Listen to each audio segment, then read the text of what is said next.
दोस्तों, आज का वीडियो बहुत ही खास होने वाला है क्योंकि आज की वीडियो में बताया गया है कि जो महिलाएं या जो लोग सुबह सुबह उठकर अपने द्वार को या अपने घर के मेन दरवाजे को पानी से धोते हैं, उन्हें क्या क्या लाभ होते हैं इस वीडियो में बताया गया है। तो दोस्तों, सभी लाभ जानने के लिए वीडियो को पूरा देखें। और अगर आप माता बहनें भी अगर ऐसा करती हैं तो वीडियो को लाइक करें और चैनल को सब्सक्राइब भी जरूर करना। तो वीडियो शुरू करते हैं। महाप्रभु ने इच्छा जताई कि अब हम तीर्थ यात्रा करना चाहते हैं। जब हम तीर्थ यात्रा करते हैं तो हमारा हृदय पवित्र होने लगता है। पवित्र हृदय ही भगवान का भजन करता है। पवित्रता जब अंदर प्रवेश करेगी तो आपके अंदर खुद दोषों के त्याग की बात आ जाएगी। एक भगत जी रोज पेपर पढ़ते हैं और जब वृंदावन आए खुद उन्होंने कह दिया कि मुझे अब पेपर नहीं पढ़ना। जीवन भर हो गया नियम पूर्वक पढ़ते हुए, बोले अब मुझे नहीं पढ़ना। जब वृंदावन आया हूं तो मुझे भगवान का भजन करना है, भगवान की बातें पढ़। क्या हुआ? इतनी बड़ी आसक्ति पेपर की होती है कि लोग सुबह से इंतजार करते हैं जैसे भगवान के दर्शन का इंतजार। ऐसे वो इंतजार करते, पेपर आया बस पूरा उस संसार में क्या हो रहा है मोटी हेडिंग में तो एक बार पूरा पढ़ जाए, और वो पूरा जीवन पढ़ते रहे। छोटी छोटी बातों को अपने लोग देखते हैं, धाम का प्रभाव क्यों? उनका नहीं। ये सब क्या है? ये भगवान की कृपा है। ये भगवान की कृपा से जब हम धाम में आए तो धाम पवित्रता इतनी प्रदान करता है कि धीरे धीरे सारे दोष, दुर्गुण, ममता ये सब नष्ट होती चली जाती है और जीव अनंत जन्मों से बिछड़ा हुआ भगवान को प्राप्त कर लेता है। आश्विन शुक्ला दशमी का दिवस है। आज ही के दिन भगवान श्री रामचंद्र जी ने लंका पर विजय प्राप्त करने के लिए चढ़ाई की थी।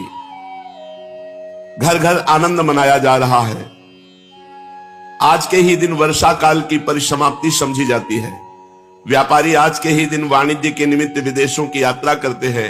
राजागण आज के ही दिन दूसरे देशों को दिग्विजय करने के निमित्त अपनी अपनी सेनाओं को सजाकर राज्य सीमा से बाहर होते हैं। 4 महीने एक ही स्थान पर रहने वाले परिव्राजक सन्यासी जन आज के ही दिन फिर से भ्रमण करना आरंभ कर देते हैं। तीर्थ यात्रा करने वाले भी आज के ही दिन यात्रा के लिए प्रस्थान करते हैं।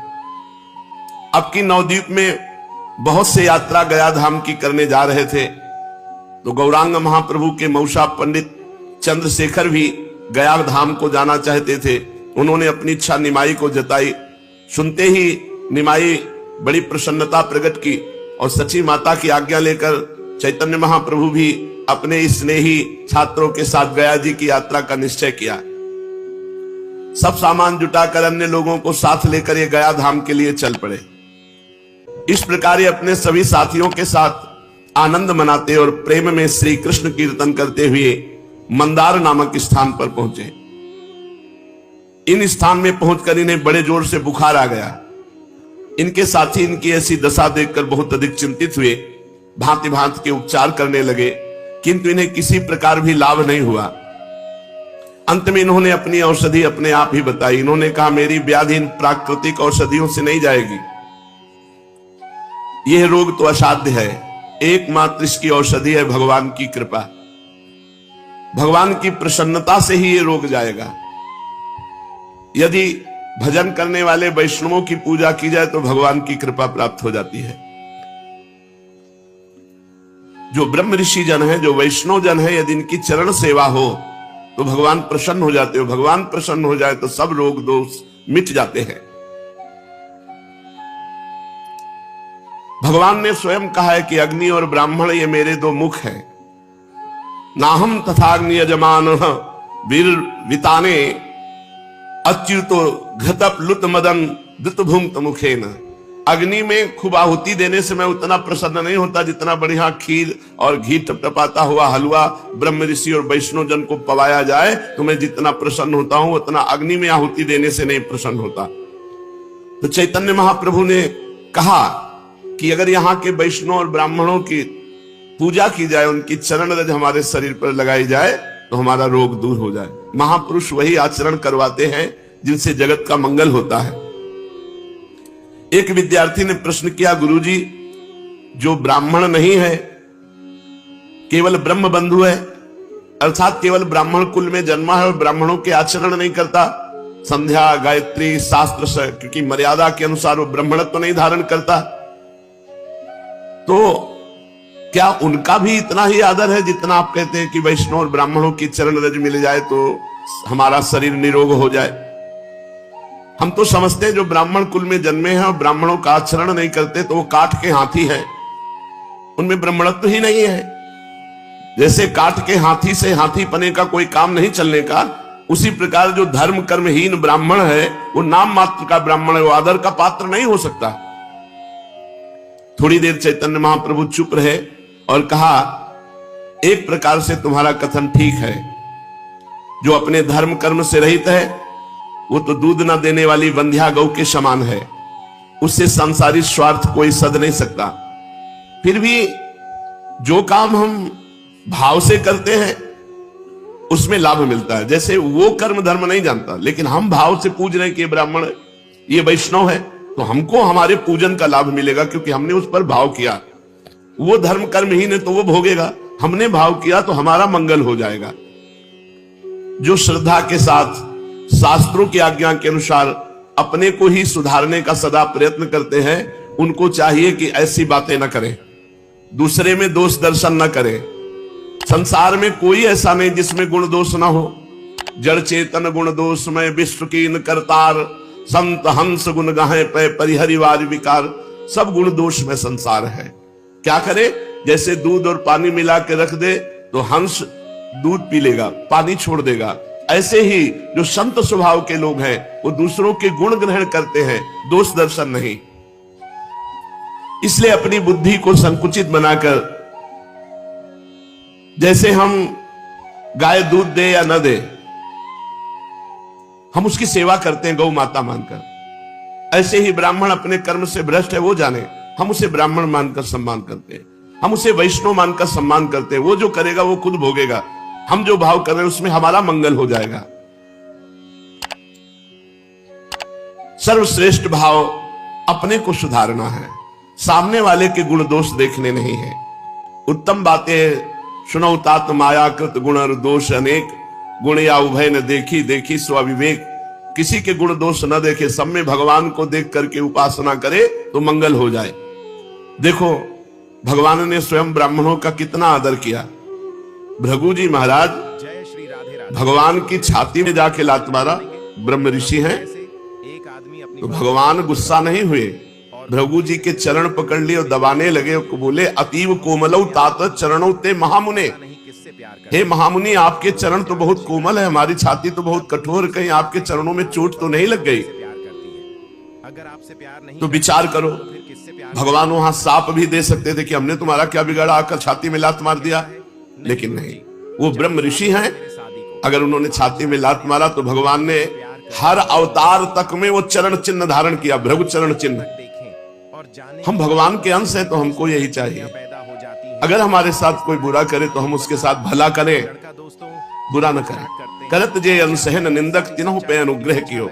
ये बहुत ऊंचे साधक के भाव हैं, जो संसारी मान प्रतिष्ठा तथा धन विषय भोगों की इच्छा को सर्वथा त्याग कर एकमात्र भगवान की कृपा को ही अपने जीवन का चरम लक्ष्य समझकर सभी कार्यों को करते हैं, वही ये धारण कर सकते हैं, अन्यथा नहीं।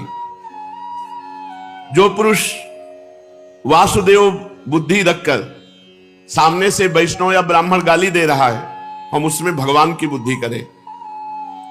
अपने मुख से हम उसको कठोर वचन ना बोले, वो हमको कठोर वचन बोल रहा है। यदि ऐसा व्यवहार किया तो भगवान को आप प्रसन्न कर लेंगे, और अगर उल्टा व्यवहार किया तो फिर भगवान को प्रसन्न करना है तो वैष्णव जन के सामने झुक के रहो। वो गाली दे तो सुन लो, तुम्हारे पाप नष्ट हो जाएंगे, तुम्हारा मंगल हो जाएगा, ऐसा चैतन्य महाप्रभु कह रहे हैं, ऐसा शास्त्रों में भी लिखा है। तो इनकी आज्ञा पाकर 2-3 विद्यार्थी गए और शुद्ध वैष्णव जनों और ब्राह्मण जनों की चरण रज लाए, चरणोदक लाए। इन्होंने चरणोदक पिया और चरण रज लगाई, सोई बुखार खत्म।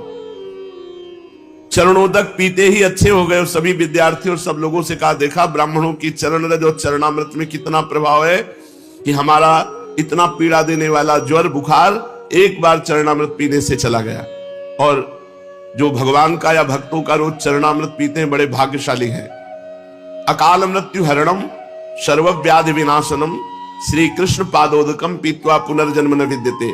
जो भगवान का चरणामृत या भक्त का चरणामृत पीते उनकी कभी अकाल मृत्यु नहीं हो सकती, और बड़े से बड़ा रोग शरीर पर होने पर भी पीड़ा नहीं दे सकता, और अंत में भगवान की प्राप्ति होगी। ये चरणामृत पीने का महत्व है। वृंदावन में बिहारी जी, राधा वल्लभ जी ठाकुर विराजमान, इनका चरणामृत मिलता है। किसी पात्र में चरणामृत ले आवे, 2 बूंद रोज पान करे।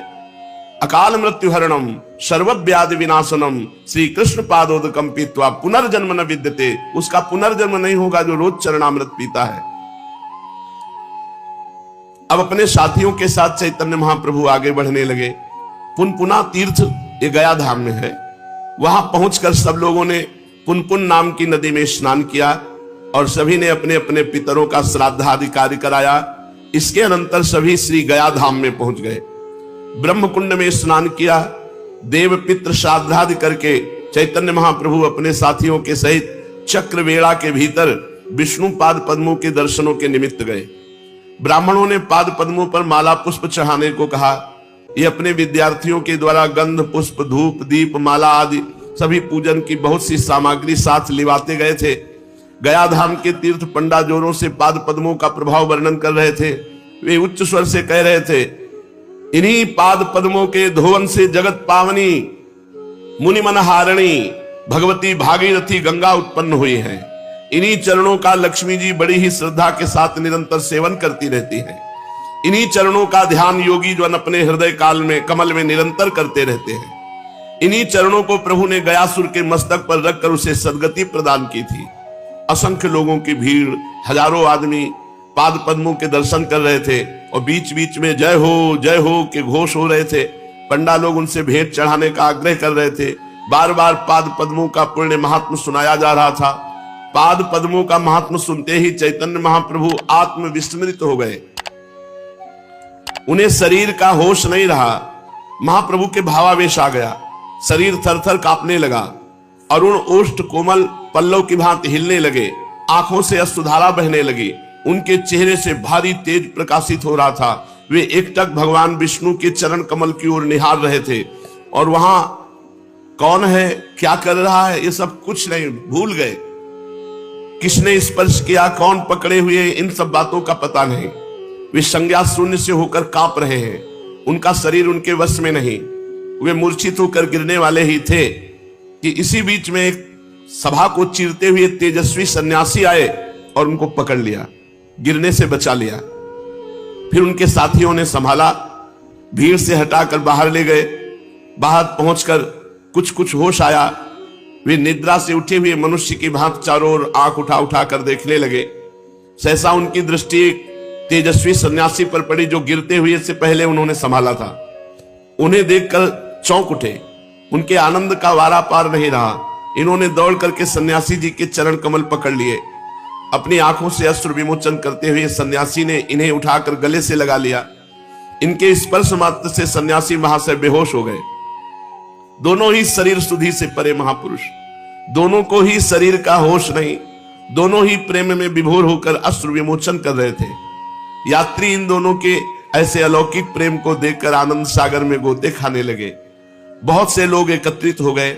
चारों ओर से लोगों की भीड़ लग गई। कुछ काल में सन्यासी जी को कुछ कुछ चेतना हुई।